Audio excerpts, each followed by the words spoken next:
దానికి మించినటువంటి క్రేన్స్ భారీ వాహనాలు పట్టుకొచ్చి నిన్న పడవల్ని లాగడానికి ప్రయత్నం చేస్తే సాధ్యం కాల.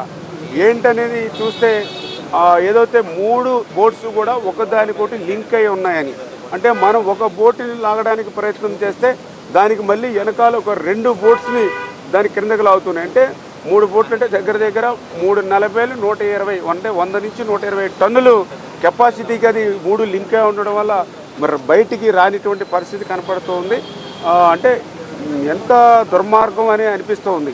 ఎందుకంటే ఏదో ఒక బోటు వచ్చిందంటే ఏదో యాదృచ్ఛికంగా వచ్చింది అని అనుకోవచ్చు, లేదా బోటు వెనకాల బోటు ఒక 10 నిమిషాలు, అరగంట, గంట, ఒక పూట తేడాగా వచ్చిందన్న యాదృచ్ఛికంగా వచ్చింది అనుకోవచ్చు.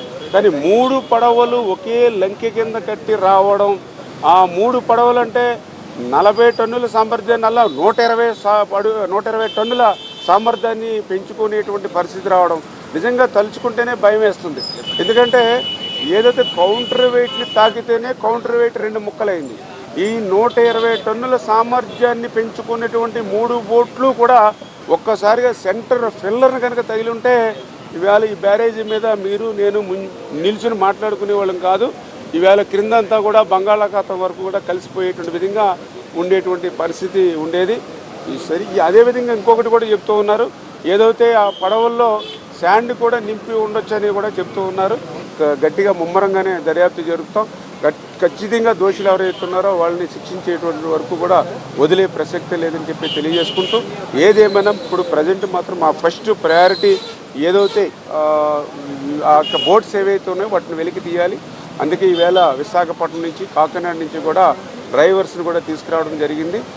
వాళ్ళు చాలా ఎక్స్పీరియన్స్, వాళ్ళు కిందకి లోతులో కూడా దిగి ఆక్సిజన్ సిలిండర్స్ తోటి వర్క్ చేసుకుంటారు. అదేవిధంగా వాళ్ళు కూడా కిందకి దిగినప్పుడు ఆ బోట్ ఏదైతే ఉందో ఇప్పుడు తీయడం సాధ్యం అవ్వట్లేదు కాబట్టి దాన్ని 2 హాఫ్లుగా కట్ చేసేసి, అంటే ఒక బోట్ని 2 కింద కట్ చేసేసే విధంగా ఆ కట్టర్స్ ఇవన్నీ కూడా మెటీరియల్ అంతా కూడా ఇప్పుడే తీసుకుని దింపుతూ ఉన్నాం. ఆ మెటీరియల్ అంతా కూడా కింద ఉపయోగించుకుని ఆ బోట్ని 2 ఇట్లుగా 2 పార్ట్స్గా కట్ చేసేసి ఆ కట్ చేసినటువంటి బిట్ని కూడా మనం పైకి తీసుకురావడానికి ఎయిర్ బెలూన్స్, ఆ టెక్నాలజీని కూడా ఇప్పుడు ఒక్కొక్క ఎయిర్ బెలూన్ కూడా ఒక 10 టన్నుల వరకు కూడా పైకి, అంటే కింద ఉన్నటువంటి దాన్ని కొంచెం వాటర్ లెవెల్కి కొద్దిగా పైకి లిఫ్ట్ చేయగలిగితే మనం సైడ్ నుంచి ఏదైతే క్రేన్స్ మనం పెట్టుకుని దాన్ని లాక్కోవడానికి అవకాశం ఉంటుంది. ఆ రకంగా 12 ఎయిర్ బెలూన్స్ అంటే దగ్గర దగ్గర 100-120 టన్నుల వరకు కూడా లిఫ్ట్ చేసుకునేటువంటి శక్తి ఉంటుంది. కాబట్టి ఇట్లా మల్టిపుల్గా